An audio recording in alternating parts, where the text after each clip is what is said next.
হবে। যদি আমার আল্লাহ তোমাকে হকের জন্য শহীদ হিসাবে চান, তুমি শহীদ হয়ে যাবে। আর যদি আল্লাহ তোমাকে গাজী চান, অবশ্যই তুমি জিতবে, কামিয়াবি হবে। সমাজের জন্য তুমি বড় পদের হয়ে যাবে। সমাজ তোমাকে দেখে আগামী দিন শিক্ষা নেবে। আর যদি আল্লাহ তোমাকে শহীদ হিসাবে চান, তাহলে তুমি শহীদ হয়ে যাবে। তবে মনে রেখে দিও, মৃত্যু কিন্তু সবার হবে। আল্লাহর পক্ষে থাকলেও মৃত্যু হবে, শয়তানের পক্ষে থাকলেও মৃত্যু হবে। আল্লাহর পক্ষে ওয়ালাকে মারতে গেলেও মৃত্যু হবে, আর শয়তানের পক্ষে থেকে দালালি করলেও মৃত্যু হবে। মৃত্যু সবার হবে। মৃত্যুর পর একটা জায়গা রয়েছে জান্নাত, আর একটা রয়েছে জাহান্নাম। তুমি কোন জায়গায় যেতে চাও সেটা তুমি ঠিক করে দেখো। এই যুবক শুনে রেখে আমি অনুরোধ করব, এদেরকে সাবস্ক্রাইব করবেন, এদের পাশে থাকবেন, এদেরকে আর্থিক সহযোগিতা করবেন। এইভাবে তোমরাও সব সাবস্ক্রাইব করে রাখবে, তাহলে কি এক একদিন এক একটা কথা একটার পর একটা জান্নাতি প্রাণগুলো চলে যেতে লাগলো। এই সময় সাহাবাদের উপরে অত্যাচারের চরম সীমা যখন অতিক্রম করে যাচ্ছে, ঠিক এমন সময় আবু জেহেল একটা মিটিং ডাকলো। ওই মিটিং এ আবু জেহেলের দলের নেতা, মন্ত্রী, এমপি যারা বলে সবাই এসে জড়ো হলো। এই জড়ো হওয়ার পরে ছোট বড় নেতা সবাই জড়ো হওয়ার পরে আবু জেহেল চূড়ান্ত ফয়সালা দিচ্ছে কি, মুহাম্মদ সাল্লাল্লাহু আলাইহি ওয়াসাল্লামের জন্য সবকিছু। না ও এ নায়ের কথা বলবে, না এরা নায়ের দিকে ছুটবে, না ও সত্য কথা বলবে, না এরা সত্য দিকে ছুটবে, না ইনসাফের কথা বলবে, না মানুষের অধিকারের কথা বলবে, না জালিমদের বিরুদ্ধে বলবে, না এক আল্লাহ পাকের কথা বলবে, না এরা হকের দিকে ছুটে যাবে। তাই এক কাজ করো, ওই মুহাম্মদ সাল্লাল্লাহু আলাইহি ওয়াসাল্লামকে দুনিয়া জমিন থেকে সরিয়ে দাও। বলবেন না নাউজুবিল্লাহ? চেষ্টা তারা করেছিল না করেনি? প্ল্যান করেছে না করেনি? ভাই আপনাদের অসুবিধা হচ্ছে, ঠান্ডা লাগছে, তাহলে বলুন দোয়া করে দিচ্ছি। কেন বাপ? জোর করে প্রেম হয় না, জোর করে প্রেম হয় না, ওটা সন্ত্রাসী হয়। আমি ধর্মের কথা বলে সন্ত্রাসী করবে, এটা তো হয় না। প্রেমের দরকার।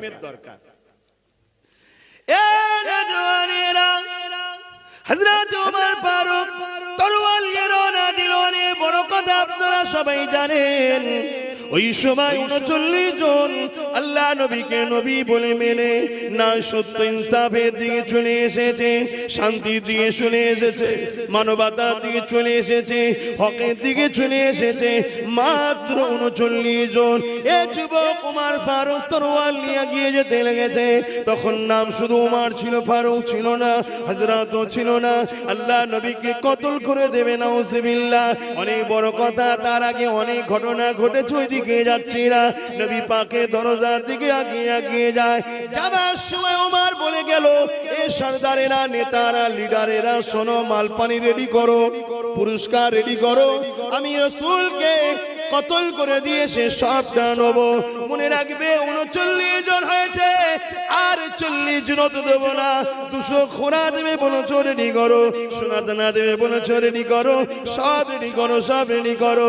এ যুবক সেদিন যদি নাইকে মিটাবার জন্য, রসুলকে মারার জন্য 200 খোরা যদি দিতে পারে, সোনা দানা দিতে পারে, নিবার জন্য লোক যদি রেডি হতে পারে, আজও তোমার মতো ছোটখাটো কেউ হকের পক্ষে থাকবে, আমার মতো কেউ ছোট হকের পক্ষে থাকবে।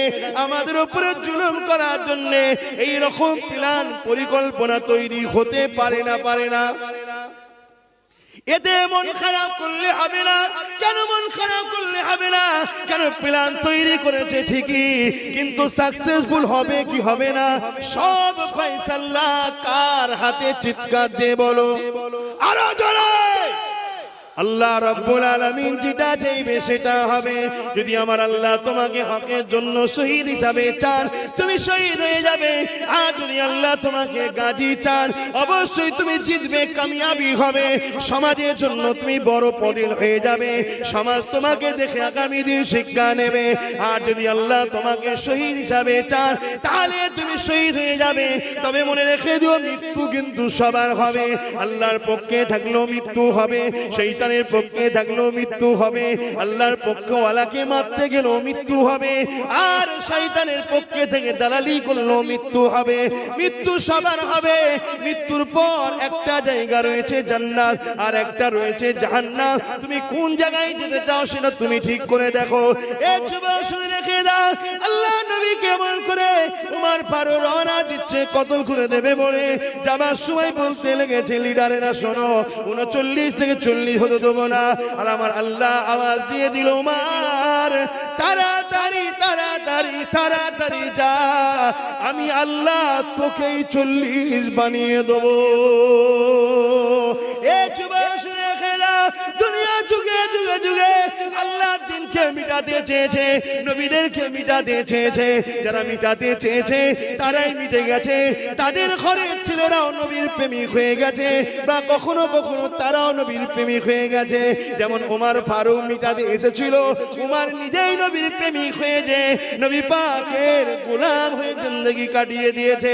এখন আমি যেটা বুঝাতে চাইছি, এই যুবকেরা এরপরও যখন দেখলো আবু জেহেল যে উমরও নবীর দিকে চলে গেল, আবার তারা প্ল্যান করেছে, এক কাজ করো, আমরা একা একা যাব না, সবাই মিলে রাত্রিরে নবীর ঘর ঘিরবো, নবীকে হত্যা করে দেবো। নাউজুবিল্লাহ মিন জালে। এই যুবকেরা, তরুণীরা ভাবেরা, আল্লাহ যাকে হিফাজত করে কেউ কিছু করতে পারবে না। একটা ছোট্ট নমুনা বলে দিয়ে যায়, আমার জিন্দেগিতে একটা অ্যাক্সিডেন্ট। আমার বাড়ি তো গভীর রাত্রিরে অনেক গিয়েছিল, কি ইরাদা ছিল জানি না, কিন্তু আল্লাহ যাকে রক্ষা করে তালা খোলা ঝুলছে, সকালে দেখলাম কিন্তু চোখে দেখতে পেল না, ঢুকতে পারলো না। এটারই নাম হলো আল্লাহ পাকের ক্ষমতা। এ যুবকেরা, তরুণেরা, এ নবী পাকের প্রেমিকেরা, এ নওজওয়ানেরা, মৃত্যু সবার একদিন না একদিন হবে। আব্বাস সিদ্দিকী কবে মরবে কেউ জানে না, কিভাবে মরবে কেউ জানে না। দুনিয়া কি চাইছে ওটা বড় কথা নয়, আমাকে যিনি জান দিয়েছে তিনি যেটা চাইছে ওটাই হবে। আমি নিজে চেষ্টা করেও কিছু করতে পারবো না, আমার মালিক যেটা তকদিরে লিখেছে সেটাই হবে।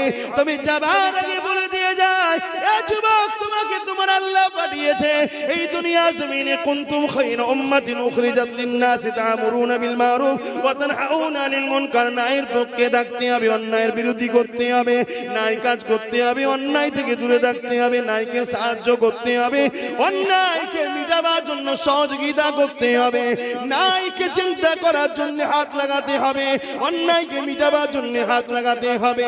এই যুবক, অন্যায়ের পক্ষে থেকে হোসাইনি যেমন দাবি করা যায় না, আর ন্যায়ের পক্ষে থেকে এজিদ যেমন দাবি করা যায় না। তাই মনে রেখে দেবেন, আজকে দিনও ইতিহাস আমাদের কাছে এসে গেছে, ন্যায়ের পক্ষে সংগ্রাম যারা করবে তারাই তো কোরআন সুন্নাহর প্রেমী। মনে রেখে দেবেন, ন্যায়ের পক্ষে যেমন নামাজ আছে, রোজা আছে, হজ আছে, দান খায়রাত আছে, গরিবদেরকে ভালোবাসা আছে, আল্লাহ সৃষ্টিকে ভালোবাসা আছে, এতিমদেরকে সাহায্য করা আছে, অসহায়কে সাহায্য করা আছে, বিধবাকে সাহায্য করা আছে, মা বাপকে সাহায্য করা আছে, মসজিদকে বাঁচাবার প্ল্যান করা আছে, মাদ্রাসাকে বাঁচাবার জন্য এগিয়ে যাওয়া আছে, ইত্যাদি ইত্যাদি। এগুলো সব নাই নাই নাই, এগুলোর বিরোধী যারাই করবে তারাই কোনো অন্যায়ের পক্ষে, তাদের দলভুক্ত হয়ে আর হোসাইনি মুসলমান দাবি করব হবে না, তাদের দলভুক্ত হয়ে জান্নাতে যাব আশা করলে হবে না। এ যুবক, শুনে রেখে দাও, জেনে রেখে দাও, আল্লাহ নবী নূহ নবী দয়ার নবীর ঘরটা ঘিরে ফেললো, নবী পাককে মেরে দেবে বলে হযরতে মাওলা আলীকে আল্লাহ নবী বলেছিল, আলী রে, তুমি আমার ঘরে, আমার ভেতরে, আমার হুজরা শরীফের মধ্যে আমার চাদরকে মুড়ি দিয়ে তুমি শুয়ে পড়ো, আমি আস্তে আস্তে চলে যাচ্ছি, আল্লাহর হুকুম হয়েছে আমি হিজরত করব। শয়তান চতুর্দিকে ঘিরে ফেলেছে, আবু জিল উতবা সাইবা ঘিরে ফেলেছে। আমার নবীর অপরাধ কি? কিছুই অপরাধ নয়। নবী ন্যায়ের কথা বলেছে, অন্যায়ের বিরোধী করেছে, নবী সত্য কথা বলেছে, মিথ্যা থেকে মানুষকে ফিরে আসার কথা বলেছে। আল্লাহ নবী মানুষকে জুলুম করতে নিষেধ করেছে, মানুষের হকটা দিতে বলেছে। এই জন্য আবু জিল উতবা সাইবা তারা লুটেরা ছিল, জালিম ছিল, চতুরীন ছিল, মাতাল ছিল, খুনি ছিল, তারা নারীদের শোষণকারী ছিল, তাই তারা আমার নবীর বিরোধী করেছিল। আজ যারা আলেম সমাজ নায়ের পক্ষে কথা বলবে। আজকে দিনে যারা নবীর ওয়ারিস তাদেরও বিরোধী করবে কারা? যারা চোরেদের পক্ষে, নায়ের বিরুদ্ধে, অন্যায়ের বিরুদ্ধে, অন্যায়ের পক্ষে, যারা সময় মদের পক্ষে, তারা নারীদের জুলুমের পক্ষে, নারীদের শোষণ করার পক্ষে, তারাও দেখবে না আলেমে হাক্কানীদের বিরোধী আজকের দিনও করতে লেগেছে। অনেক বড় কথা, নবী আমার এমন করে রওনা দিতে লেগেছে। আল্লাহ নবী যখন রওনা দেবে ঘিরে ফেলেছে। ওমা রমাইতিস রমাইত লাকিন্নাল্লাহ গারামা, এই দোয়া পরে বাড়িতে ফু দিয়ে ছড়িয়ে দিল। সমস্ত বেঈমান কাফের জালিমদের চোখে পড়ে গেল, নবী পাক চলে গেল। অনেক বড় কথা, কিন্তু যাবার আগে মাওলা আলীকে নবী বলেছিল, আলী রে সকালে উঠবে, এই মালগুলো অমুক অমুকে দিয়ে তুমি মদিনার জমিনে আসবে। আল্লাহু আকবার। আস্তে ভালো জিনিস, তকবীর দেয়া ভালো, তকবীর দেয়া ভালো, কিন্তু তকবীর আগামী দিনে অনেক দেখবেন অ্যালার্জি হবে। ওই অ্যালার্জির ডোজটাকে দেন। সময় কম বলে কত তাড়াহুড়ো করছি দেখছেন না? কিন্তু বলতে চাই যে আমার মুরব্বি বাপেরা বেজার হচ্ছেন না তো? বাপ ইসলামের পক্ষে বলছি, বাপ বেজার হচ্ছেন না তো? গায়ে লাগলে কিছু করার নেই বাপ, তারপরও জিজ্ঞেস করে নিলাম, কিছু করার নেই। হায় হায় হায়, যুগ যুগ ধরে ঘটে আসছে। শুধু নবীর সময় হয়েছে তা নয়, যুগ যুগ ধরে সাহাবা, তাবিঈন, ইমামে আজম আবু হানিফা হুজুরের সময় হয়েছিল। জানেন না? এক জালিম নেতা ছিল, ইমামে আজম আবু হানিফাকে একটা মাসলা জায়েজ করতে বলেছিল। হুজুর বলেছিল মাসলা কারো বাপের নয়, মাসলা আল্লাহ, আমি কি করে জায়েজ করি? এই জায়েজ করে না বলে জোর করে, দেখেন আলেমরা বলছে মাথা লাড়ছে, জায়েজ করে না বলে জোর করে জেলে ভরো। তুমি কে? আব্বাস সিদ্দিকী কে? সে আল্লাহর কত প্রিয় ছিল, তাকে আল্লাহ দ্বীনের জন্য, ন্যায়ের জন্য, সত্যের জন্য তাকেও জেলে যেতে হয়েছে। কথা মাথায় ঢুকছে? আর তুমি মনে করো যে আমি আরামের গায়ে হাওয়া লাগিয়ে দেবো, দিয়ে সব দিকটা ব্যালেন্স রেখে চলবো, নাতে না বুঝতে পারে। কেন বুঝলে অসুবিধা আছে, কখন যে কোন দিকে পানি হবে বোঝা যায়। ছাতা সেদিকে ধরবো। তোমাকে দুনিয়ার কেউ বোঝে না বাপ, আমার আল্লাহ বোঝে। তোমার দুনিয়ায় কেউ বিচারও করবে না, আল্লাহ করবে। যদি বলো জেল, আরে জেলে তো প্রত্যেকটা মোমেন দিন রাত জেলে আছি আমরা। আর দুনিয়া সিদরুল মুমিনিন, মুমিনদের জন্য দুনিয়াটা জেলখানা, আমরা তো জেলেই আছি। আবার কিসের জেল বলছেন? হ্যাঁ, চোর চুরি করে বুক ফুলিয়ে ঘরে সমস্যা নেই, আর আমরা মানুষকে দান করতে গেলেও সমস্যা। ঠিক না বেটি? লোক রেপ করে বুক ফুলিয়ে ঘরে অসুবিধা নেই, আমরা মা বোনদের ইজ্জত ঢাকতে গেলেও সমস্যা। তাহলে আমরা জেলখানায় নেই? তবে যারা দুনিয়ায় গায়ে হাওয়া লাগাচ্ছে তাদের জাহান্নাম জেলখানা হবে। সেটা কেমন জায়গা পরে কখনো সময় হলে বুঝাবো খনি। তবে এতটুকু বলে যাচ্ছি, জাহান্নামীদের ঘরে ওপরে যে জাহান্নামীদের যে লেবাস পরানো হবে, ওই লেবাস যদি আসমানে টাঙিয়ে দেওয়া হয় এত দূরত্ব, তারপরে ওর দুর্গন্ধে মানুষ বাঁচতে পারবে না, দম নালিতে পেয়ে মারা যাবে। দুর্গন্ধ যখন খুব জায়গায় থাকে দেখবেন বমি এসে যায়, হক করে দম নিতে পারে না, মারা যাবে মানুষ। তাই নাংলা এলাকার মানুষ, নাংলা এলাকার মা বোন, এলাকার কাশীপুর, তাই তো নাকি, এলাকার বাপ ভাই মা বোন সবাইকে উদ্দেশ্য করে বলছি, আর সোশ্যাল মিডিয়ায় প্রত্যেকটা বাঙালি ভাই বাপ মাকে উদ্দেশ্য করে বলছি, তোমার অস্তিত্ব আল্লাহ দিয়েছে ন্যায়ের পক্ষে থাকার জন্য, অন্যায়ের বিরোধী করার জন্য। তোমার অস্তিত্বটাই জন্য তোমাকে কুরাইশ বংশের নেতৃত্ব মানতে হবে, অন্য কারো নেতৃত্ব তোমার মানা যাবে না। এটা আল্লাহর নবীর আইন। আবু দাউদ কি বলে, হযরত আব্দুল্লাহ ইবনে ওমর থেকে রায়াত মিশকাত শরীফের হাদিস তোলো, দেখো। তুমি ভাবছো আমি সামান্য পাবো, হুজুর ডাকলে তো শুধু লাই দেয় না তো। শুনছেন না শুনেন না? হুজুর অবশ্যই দেয়, দেয় না কে বলেছে? দেয় না কে বলেছে? বাগানের মালিক হুজুরকে বানাও, হুজুর অবশ্যই দেবে, ডাব খাওয়াবে, তাই তো নাকি?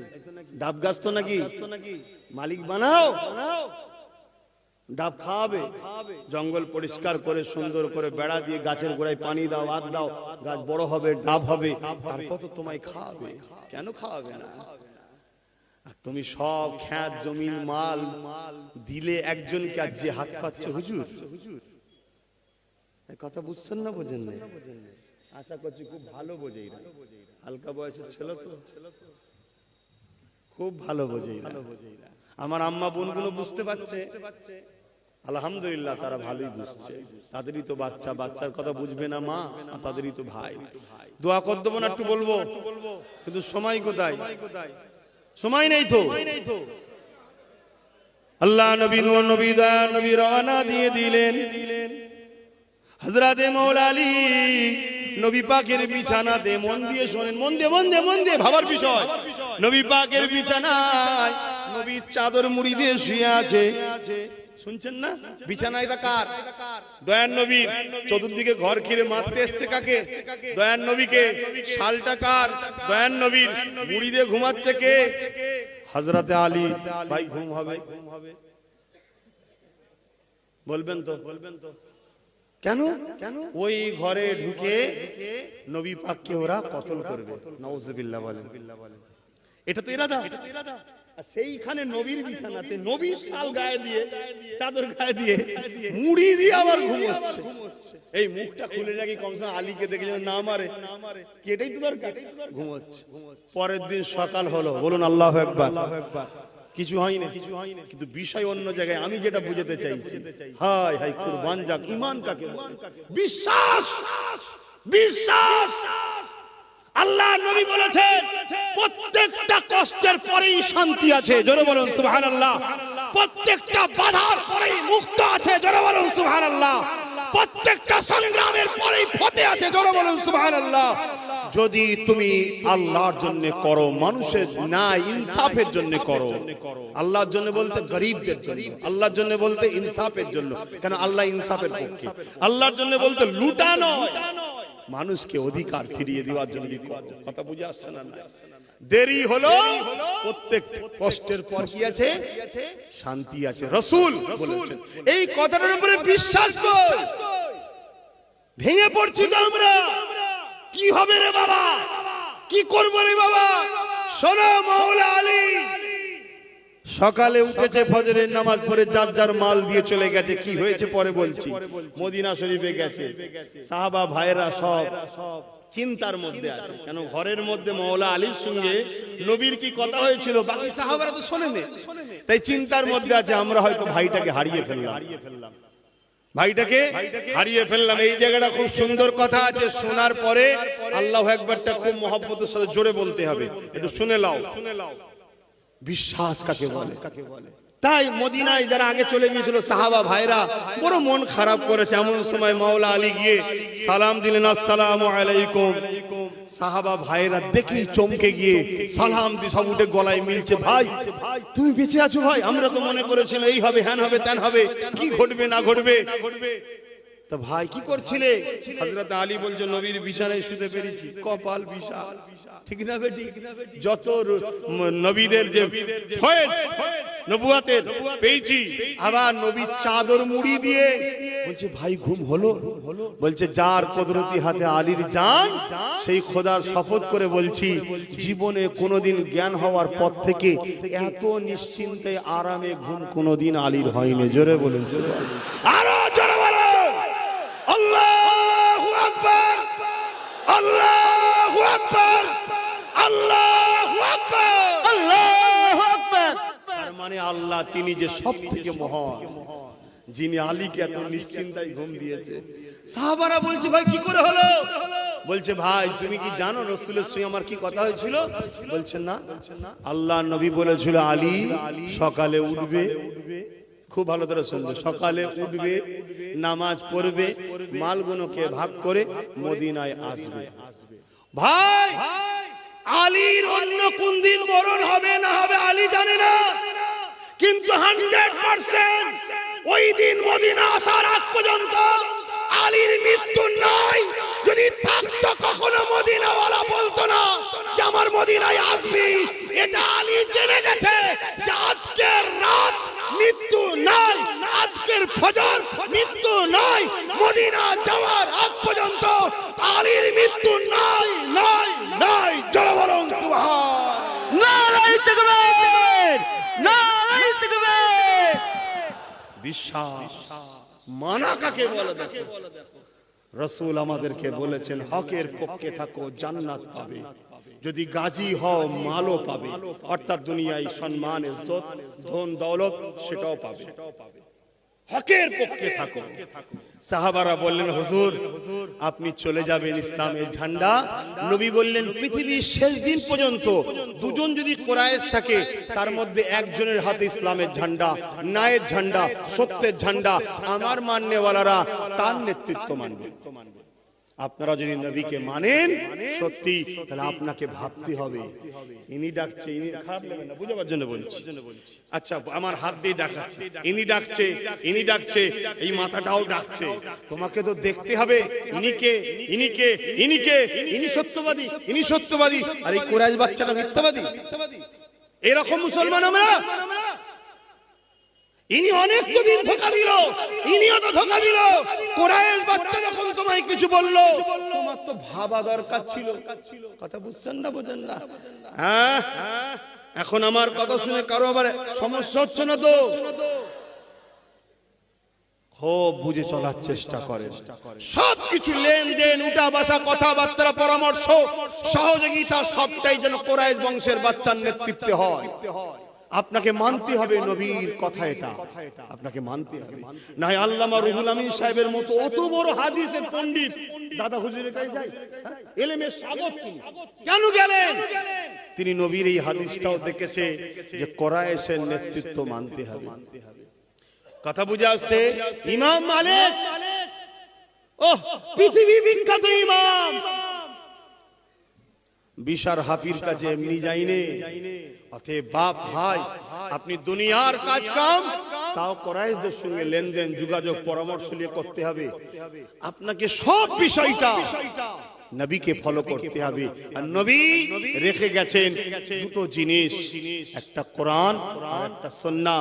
আর এক হাদিসে আছে কোরআন ও আহলে বায়াত। কথা বুঝে আসছে? এই মোট দুটো তিনটেকে নিয়ে, দুটো হাদিসকে এক জায়গায় নিয়ে চারটে জিনিস হচ্ছে, অর্থাৎ কোরআন সুন্নাহ নেবেন আহলে বায়াতদের থেকে। কথা বুঝে আসছে? নবীর বংশধর, নবীর খানদান, তাদের থেকে নেবেন। এবং কোরআন সুন্নাহ একটা পূর্ণাঙ্গ জীবন ব্যবস্থার নাম। কেউ যদি মনে করে কোরআনে ব্যবসা, হাদিসে ব্যবসার কথা নেই, সেই ইসলাম বিরোধী কথা বললো, সে বেঈমান হয়ে যাবে, ইসলাম থেকে বেরিয়ে যাবে। কেউ যদি মনে করে বিবাহ শাদীর ব্যাপারটা পারিবারিক জীবনের ব্যাপার, এটা কোরআন হাদিসে নাই, সে ইসলাম থেকে বেরিয়ে যাবে। কেউ যদি মনে করে চাষবাসের ব্যাপার, এটা কোরআন হাদিসে নাই, সেও ইসলাম থেকে বেরিয়ে যাবে। ঠিক কেউ যদি মনে করে রাজনীতির বিষয়টাও ইসলাম কোরআন হাদিসে নাই, সেও ইসলামকে ছোট করলো, সে ইসলাম থেকে বেরিয়ে যাবে।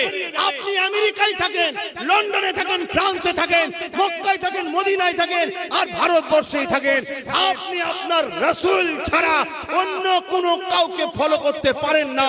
আর নবীর পক্ষে আল উলামা ওয়ারাসাতুল আম্বিয়া, আলেমে হাক্কানীদেরকে ফলো করুন, কুরাইশের নেতৃত্ব মানুন। তারা যেভাবে আপনাদেরকে ডিরেকশন দিচ্ছে সেভাবে চলুন। মেঘলা হয়েছে তো কি হয়েছে, মনে রাখবেন 3 সালে সাহাবেও মেঘলা হয়েছিল পানি হবার।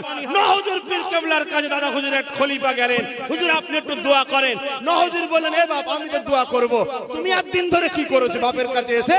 তুমি বলো আমি তো দোয়া করব। শোনেন, ভালো সোহবতে থাকলে কি হয়, সেই খলিফাটা শুনে আসমানের দিকে তুই বললেন, আল্লাহ ফুরফুরা শরীফে লক্ষ লক্ষ মানুষ আসবে, এই জায়গাটা বাদ দিয়ে যেন পানি হয়। চতুর্দিকে পানি হচ্ছে, ফুরফুরা শরীফের জমিনে পানি আল্লাহ দেয়নি। জোরে বলুন সুবহানাল্লাহ, আরো জোরে বলুন সুবহানাল্লাহ। আল্লাহু আকবার। ভাইরা আমার, আমরা সেই দরবারের সন্তান। হ্যাঁ আব্বাস সিদ্দিকী খারাপ, কোনটা খারাপ? তুমি যদি ফুরফুরার হও, তুমি যদি দাদা হুজুরকে মাননেওয়ালা হও, কোনদিনের জন্য তুমি আব্বাস সিদ্দিকীকে গিয়ে বলেছো যে এইটা আপনি করছেন এটা ভুল, কোরআন হাদিসের বেখিলাফ? কোনদিন বলেছো? না, বলিনি। তাহলে তোমাকে এই রাইটটা কে দিল যে তুমি তার সমালোচনা চায়ের দোকানে, তার সমালোচনা বাজারে, তার সমালোচনা মাইক ধরে তুমি করছো? কেন? কি জন্য? বলছে না দুনিয়ার প্রভুকে খুশি করতে হবে, তাই তোমায় গাল দিচ্ছি। ও যদি দুনিয়ার প্রভুকে খুশি করার জন্য গাল দিতে পারে, এই নবীর গোলামেরা, তোমরা আমার রাসূলুল্লাহ দিনকে যারা মিটাচ্ছে তাদের থেকে দূরে সরে গিয়ে নবী বংশের বাচ্চাকে সাথে করে নিয়ে নবীর দিনকেও যখন বাঁচাবো, গরিবদের অধিকার দেবো, এর জন্য কি আমরা সংগ্রাম করতে পারবো না? পারবো না।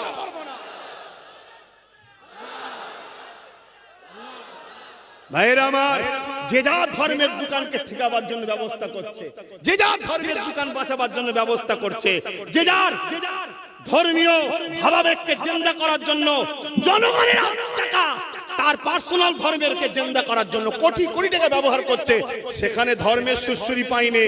আর আমি বলছি আমার মাদ্রাসাকে শিক্ষক নিয়োগ বন্ধ করে দিয়ে মাদ্রাসাকে বন্ধ করে দিচ্ছে, আমার মাদ্রাসাকে বুলডোজার দিয়ে ভেঙে দেওয়া হচ্ছে, এগুলো অন্যায়। আমার বোরখাকে বন্ধ করে দেওয়া হচ্ছে, এটা অন্যায়। আমার মুসলিম কওমকে বেকার গরিব ইচ্ছা করে বানানো হচ্ছে যাতে করে একটু ভিক্ষা পেলেই যেন তোষণ শুরু করে দেয়, এটা অন্যায়। তখন বলছে আব্বাস সিদ্দিকী ধর্মের সুশ্রী দিচ্ছে। এক কথা বুঝছেন না, বোঝেন না? যে যা ধর্মের দোকানকে সুন্দর করে গুজাবার জন্য অপরের লোকের টাকাও দরকার নিয়ে চলে আসছে, নিয়ে এসে তার ধর্মের দোকানকে গুছাচ্ছে। আমি তার চেষ্টাকে খারাপ বলছি না, সে তার ভালোবাসাকে করবে না। কিন্তু আমি যখন একবার বলি যে আমার মসজিদে তালা কেন, আমার মাদ্রাসা বুলডোজার কেন, আমার মাদ্রাসায় শিক্ষক নিয়োগ বন্ধ কেন, তখনই বলছে আব্বাস সিদ্দিকী তুমি জলসার মজলিসে ধর্মের সুশ্রী দিয়ে এসব কথা বলছো। আরে আপনাদের কি মনে হচ্ছে আমি ভুল বলছি? আপনারা বলুন ভুল বলছি। যদি ভুল না বলি, আপনারা কারা আমার পাশে ছিলেন আগামীতেও থাকবেন, একটু হাত তুলে আল্লাহকে সাক্ষী রাখেন। আলহামদুলিল্লাহ, আলহামদুলিল্লাহ। হাত তুলে রাখেন। হাত তো আমি কাউকে জোর করলাম, কাউকে জোর করেছি, কাউকে ডিস্টার্ব করছি, কাউকে বলেছি হাত না তুললে হাত কেটে নেবো, এই কাউকে বলেছি। কিন্তু এই হাত কোন আগামী দিন বিক্রি হবে না তো? এই আগামী দিন ধোকা দেবে না তো? এই আগামী দিন প্রতারণা করবে না তো? এই আগামী দিন ইসলামের দুশ্মনদের সঙ্গে হাত মিলিয়ে নেবে না তো? আগামী দিন কোরআনের বিরোধীকারীর সঙ্গে হাত মিলাবে না তো? আগামী দিন জলসা করতে পারমিশন যারা দিচ্ছে না, ডিস্টার্ব করছে, তাদের সঙ্গে হাত মিলিয়ে নেবে না তো? মা বুঝেন, বাপ বোঝেন, সারা বিশ্ব জুড়ে চক্রান্ত চলছে ইসলাম ও ইসলামের অনুসারীদের ঘরে মিটিয়ে দিবা। মিটাতে গিয়ে প্রথমে দিচ্ছে কি? টাকা। শুনছেন? টাকা লে ধর্মের ময়া ছেড়ে চলে আয়। টাকায় আসছে না, পদ নিবি, হ্যাঁ পদ লে ধর্মের ময়া ছেড়ে দিয়ে চলে আয়, তাও আসছে না। মাফ করবেন, সত্য কথা, নারী দেওয়া হচ্ছে, নারীলে প্ল্যান আপনি নারী তার পিছনে লাগিয়ে দেওয়া হচ্ছে, সে তাকে ডিস্টার্ব করে করে করে করে আস্তে আস্তে সব শরীর জিসম দিয়ে দিচ্ছে, কিন্তু বলছি ইসলামের ময়া ছেড়ে দে, আমরা ইসলামকে মারবো। তুই যেন পদে বসে ইসলামের দরদ দেখাবি নি, তাহলে পদ দেবো না। শুনছেন না? আমরা ইসলামকে টুকরো করবো, তুই যেন আমাদের দিয়ে টাকা নেবার ইসলামের পিছনে লাগাবি নি, তাহলে কিন্তু অসুবিধা আছে। বন্ডে সই করিয়ে শুধু খোলসটা রয়েছে মুসলমান, ভেতরে সব ইসলামের বিরোধী হয়ে গেছে। তারা এখন সমালোচনা করছে কাদের? নবী বংশের সন্তানদের। তারা সমালোচনা করছে কাদের? প্রবীণ বিজ্ঞ আলেমদের। অবশ্যই তারা পারতো না, যারা পারতো না, যদি একদল বক্তা মলি সাহেব তাদের কাছে বিক্রি যদি না হতো, এতে আমাদের দুঃখ লিবার তো কিছু নেই। আমরা সালাউদ্দিন আইবির ইতিহাস পড়েছি। সালাউদ্দিন আইবি মসজিদে আকসাকে উদ্ধার করেছিল, জানেন তো আপনারা? এত বড় যোদ্ধা ছিলেন।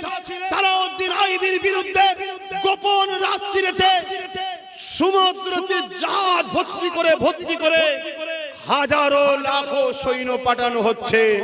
ক্ষমতা ছিল না। সালাউদ্দিন আইবির রাজত্বের ভেতরেই একদল গাদ্দারকে বিদেশি অর্থ দিয়ে খরিদ করা হয়েছিল। তারা সহযোগিতা করেছিল যে আমাদের রাত্রিরে তোমাদের বাড়িতে আশ্রয় দেবো। তাই চতুর্দিকে যখন আসছে, সালাউদ্দিন আইবির কাছে একটা গোপন রিপোর্ট আইবি দপ্তর থেকে চলে এলো, সিবিআই থেকে গোপন দপ্তরে খবর চলে এলো, হুজুর আপনাকে এবং এই রাজত্বকে ধ্বংস করার জন্য লাখো হাজারো সৈন্য সাগর দিয়ে চতুর্দিক দিয়ে আসছে। হুজুর তখন নামাজের মুসাল্লা বিছিয়ে সেজদায় পড়ে গিয়ে বললেন, আল্লাহ, মসজিদে আকসাকে বাঁচাবার চেষ্টায় সালাউদ্দিন লড়ছে। মসজিদের পক্ষে কথা বলার জন্য সালাউদ্দিনকে দুশমনেরা মারতে চাইছে। মসজিদের ঐতিহ্যকে রক্ষা করার চেষ্টা করছি বলেই তো সালাউদ্দিনের দুশমন তৈরি হয়েছে। ওগো আমার আল্লাহ, তুমি আমার জন্য যথেষ্ট, তুমি আমাকে সাহায্য করো। হুজুর আমার পরের দিন ফজরের নামাজ পড়ে নিয়ে মন খারাপ করে বসে আছে। এমন সময় এক দরবেশ এসে সালাম দিল, হুজুর আপনার মন খারাপ কেন? বলছে আপনি কি জানেন না আমার রাজ্যে বহুত সৈন্য ঢুকে গেছে, এই রাজ্যের একদল গাদ্দার আছে, তারা লুকিয়ে আশ্রয় দিয়েছে, কার বাড়ি কখন খুঁজবো কি করে? তখন ওই দরবেশ বলছে, হুজুর আপনার রাত্রির নামাজের পানি, চোখের পানিটা, নামাজের মুসাল্লার চোখের পানিটা আল্লাহ কবুল করে নিয়েছে। জোরে বলুন সুবহানাল্লাহ।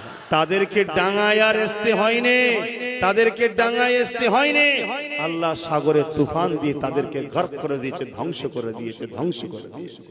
সাহায্য আসবে, সাহায্য আসবে, দেরি হলো আসবে, দেরি হলো আসবে, কেন হক কখনো মিটতে পারে না, পারে না, পারে না। আর হকে সংখ্যা বেশি লাগে না, হকের জন্য ঈমান লাগে, সততা লাগে, মন মানসিকতা সত্য লাগা দরকার। তাই তোমরা আমার কওমের ভাই, তোমরা আমার দাদা পীরের সিলসিলার মুরিদের ঘরের সন্তান, তাই তোমাদের উদ্দেশ্য করে এতটুকু কথা বলে গেলাম, কারণ নামাজের ব্যাপার আছে। 3:45 পর্যন্ত হওয়ার কথা এরা বলছিল, কিন্তু না 4:30 পর্যন্ত হবে আমি বলেছি, কারণ নামাজ আমাদের কাছে বড় ইবাদত। জলসা মাহফিল হবে, আবার হবে, আবার হবে। মনে রাখবে, কেউ যদি তোমার একটা দরজা বন্ধ করে দেয়, তুমি যদি আল্লাহর উপরে ভরসা রাখো, 1000 দরজা আল্লাহ খুলে দেবে। জোরে বলুন সুবহানাল্লাহ। আমাকে দাওয়াত করার জন্য মানুষ কি বলবো, লাস্টে জন্মতে বসে ঝগড়া করবে, এবার এরকম হয়, ঝগড়া শুরু করবে, এমন অবস্থা, দাওয়াত নেই, লুবো না বলে, কারণ ফাঁকা নেই। কথা বুঝছেন? কটা রুগবি, কটা রুগবি, কথা বুঝে আসছে না? নাই। তবে মনে রাখবে, যেখানে আঘাত দেওয়া হয় সেই জায়গাটাই শক্ত হয়, যেখানে আঘাত দেওয়া হয় সেই জায়গাটা শক্ত হয়, আঘাত না দিলে শক্ত হয় না। এজন্য আল্লাহ পাকের নিয়ম এটা, প্রেমিককে আল্লাহ পরীক্ষা করার জন্য আঘাত দেয়। কথা বুঝে আসছে?